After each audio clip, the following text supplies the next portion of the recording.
Today on 5 Minute Mondays, you'll learn how to create and sell podcast merch without turning your garage into a warehouse.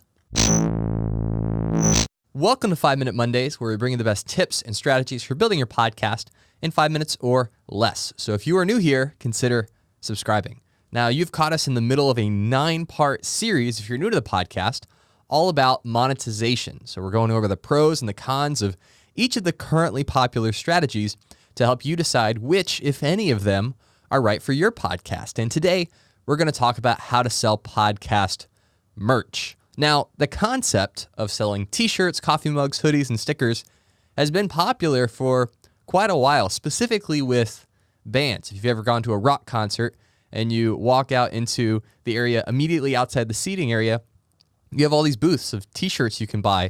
And then as YouTubers started looking for alternative income streams, because AdSense really isn't a great way to make a living, they started turning to merch as well. They would feature products in their videos and then give their fans a way to purchase them.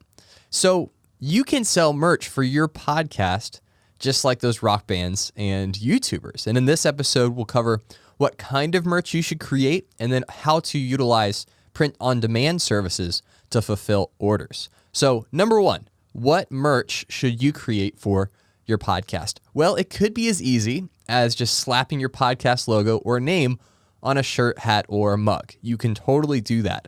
But if you really want your products to sell, then it pays to consider what your listeners would actually want to buy. And a really good example of this from our Buzzsprout community is Rob and Karen Bowersox from the Major League Eventing podcast, because they have a podcast about equestrian sporting events, and they know that many of their listeners travel to these events, often spending hours outside. So when they decided to create some merch for their podcast, they went with baseball caps. And those baseball caps did so well that their most popular hat sold out.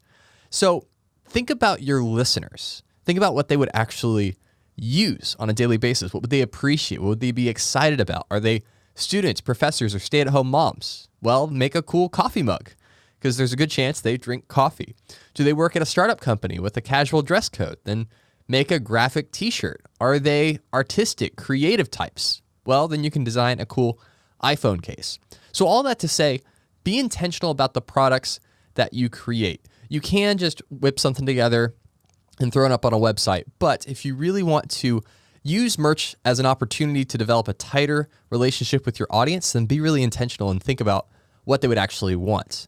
And then the second thing to understand about merch is you want to use print-on-demand services. So in the past, if you wanted to sell physical products, you used to have to work directly with the manufacturer, order in bulk, and then fulfill every order and return yourself. But now there are services like Printful that handle all of that for you. And we like Printful at Buzzsprout because it has a wide range of products that you can use and choose from. And it's pretty easy to set up your own personal store. You just choose the products that you like, set your sales price, and then they will show you how much profit you would make from each sale. And then if you want to go one step further, you can pick up a custom domain like mypodcastshop.com to make it easy to remember.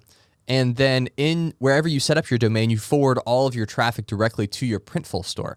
So you don't have to remember printful.com/2436, whatever, right? So if you're interested in using a service like Printful to do print-on-demand shipping and fulfillment, I left a link in the show notes that describes how their process works in even greater detail, and that will apply to any print-on-demand service that you use. And hey, don't forget to make yourself something nice in the process, just as a little reward for sticking with it and continuing to podcast. Now, in next week's episode, you're going to learn how to package your knowledge and expertise and offer coaching services to people who want to learn from you. But that's it for today. Hit the subscribe button if you're watching this on YouTube, or you can subscribe to the 5 Minute Mondays podcast in your favorite app to squeeze even more podcast-related content into your life. And I left a link in the show notes to our recent blog post that covers monetization strategies if you want to peek ahead and see what's coming up on future episodes. And if there's something that you want me to talk about on a future episode, you can click the link in the show notes to submit your question. Thanks for listening, and as always, keep podcasting.